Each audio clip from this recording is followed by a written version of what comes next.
Hi, I am Annika van Heerden and I am the owner from Biolink Attention Training in East London.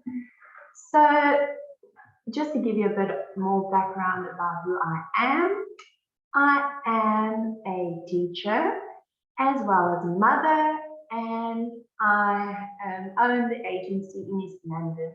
I have an agent, Coleman, that works with me and we make a great team.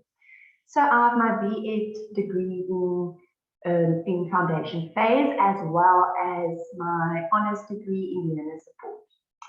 Right, so today I would like to speak a little bit more about creating a set homework routine with your child. It's very important to do that because if a child has structure and routine and it's the same every day, consistent every day, then it will be easier to maintain that routine and for your child to be able to do his or her homework fluently every day. Right, so the Attitude magazine, which is a very, very informative magazine, gives a few tips on creating a homework routine, and I just want to touch on some of those for you. And if you want to read more, you're welcome to just Google Attitude magazine and you will find a whole bunch of articles relating to homework and even more regarding your child and helping your child. Right, so they break the creating routine up into three questions: the when, where, and how. So first of all, for when, you have to set a specific time when the homework will be done according to your child's temperament. Some children will start immediately after school and they just want to get it done and finished. Other children will need a little bit of a wind down before starting their homework. You can decide when will be the best time for your child to do it. Either to just come home, eat a little snack, relax a little bit, let them play outside for a while and then come in and do their homework, or they can come from school, have their snack and then immediately do their homework. That depends on you, but you have to discuss that with your child and then decide together when the time will be right to do the homework. Then you have to decide what time or how long the time is going to be to do the homework. All right, so you're going to decide we're going to set out 30 minutes, and in those 30 minutes we have to work for 10 minutes, take a break, and then work for 10 minutes again, take a break, and then work for another few minutes just to finalize the homework. So set out the time of day to do the homework and set out the time that it's going to take and that you're going to spend time on homework. Then be consistent with regards to this. Do it the same every day so that your child can come into that routine. Then also give advance notice to your child. Remind them in the morning before you go to school. Remember, when you come home from school, then you are going to do your homework at that time and you're going to do it for so long. Great. So then we're going to touch on the where. You have to set a space for your child to do their homework also according to their temperament. Maybe set up a kitchen table where it's nice and a big place to do the homework, to pack up papers, or if your child has a space in their room where there's a desk to sit and do their homework, or maybe the dinner table, but somewhere where they can sit and have a desk or a table in front of them to do the homework. You have to discuss that with your child and set rules. Not to lie on their bed when they do their homework or to sit on the couch, to have a comfortable yet organized space. Great. And then how? You have to set rules. You have to have the set time, place. You have to tell them you're going to take breaks in between. And you have to help them to get organized. Some children like to procrastinate and they want to sharpen all the pencils before they started, or the work needs to be placed in order. Those are all strategies for them to procrastinate and try to avoid doing the homework. So before you start doing homework, you can get all that organized, and then when homework time starts, it's just to start and to do it.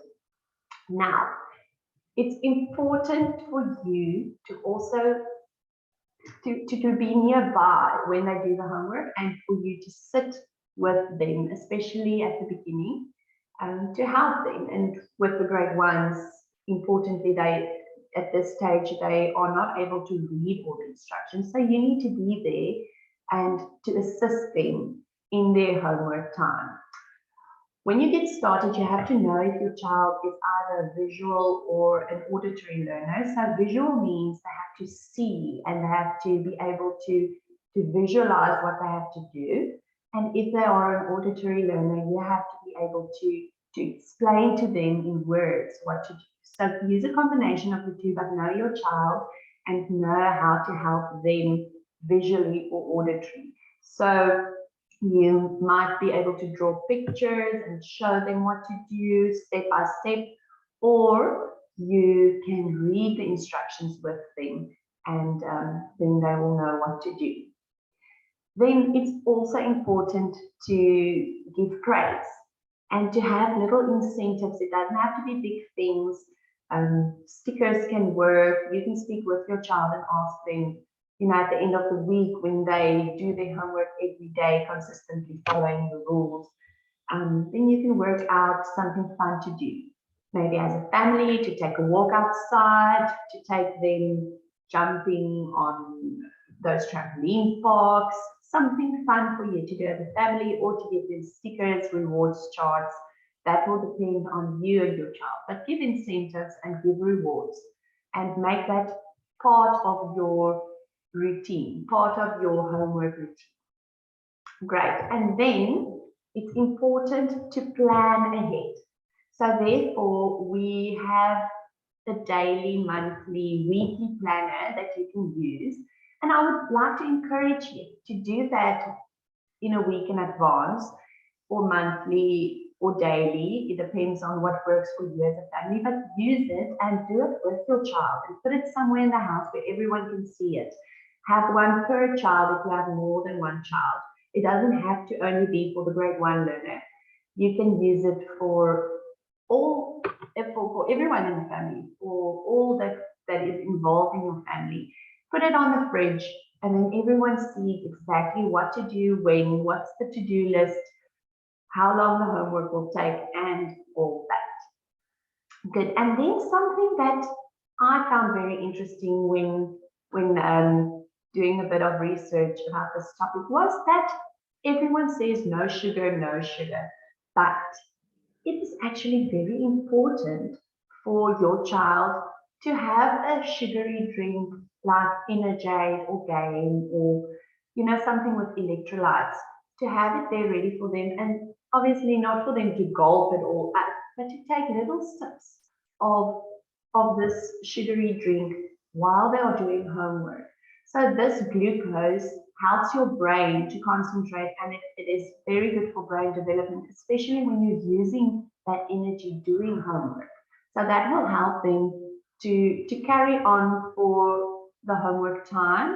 It will give them enough fuel and endurance to complete the homework. So take little sips of a Lucozade or any of those healthy energy sports drinks that I would recommend. Good. And then if there is a difficult question or your child battles more with reading, ask them what they want to do first. So my recommendation would be to do a little bit of the difficult questions first before they get tired. But also, if you struggle with the question, carry on with the next. If they battle with the reading, put the book down, do some of the other homework first, and then go back to the reading. If they get anxious and they battle with the question, they will get anxious, like I said, and then battle to move on to the next. So just stop, take a break, and carry on with something else and go back to it later. It really works, and it helps them to know that there is a system and they don't have to become anxious about homework. It can be fun. Then use all these senses when you do homework. Take out building blocks, take out crayons, take out different colors, make it fun for them. Let them jump when they do counting, let them clap when they do their counting homework. Make it fun for them and that they are excited to do their homework. You can also read more on homework routines on childmind.org. There you will find more information that is similar to the ones that I've just discussed. I can quickly just tell you a little bit more about it. That they speak about the specific location, like I've mentioned, the homework center that you set up, everything should be there, the scissors, the pencils, everything needs to be sharpened beforehand. Like I said, everything needs to be there so that they don't have to waste time by standing up and walking, searching around the house for what they need to do their homework. Specific homework time, consistent, at the same time, same place, every day. Then give incentives, take breaks, that's very important. In the breaks, you can do brain breaks where you can clap or jump or turn around, just some easy, fast activities to do. Right, and then know your teachers, that's also very important. It really helps when you have an open relationship with your teacher to discuss difficult tasks, ask them if you don't know the method of the work that they are doing, especially with maths, the process, etc. So yes, that is my little bit of information about creating homework routines. If you have more questions, you can comment below and we will answer. And yes, I am very excited to share with you our planners that you can use. Have a good day and good luck with the rest of the challenge. Thank you.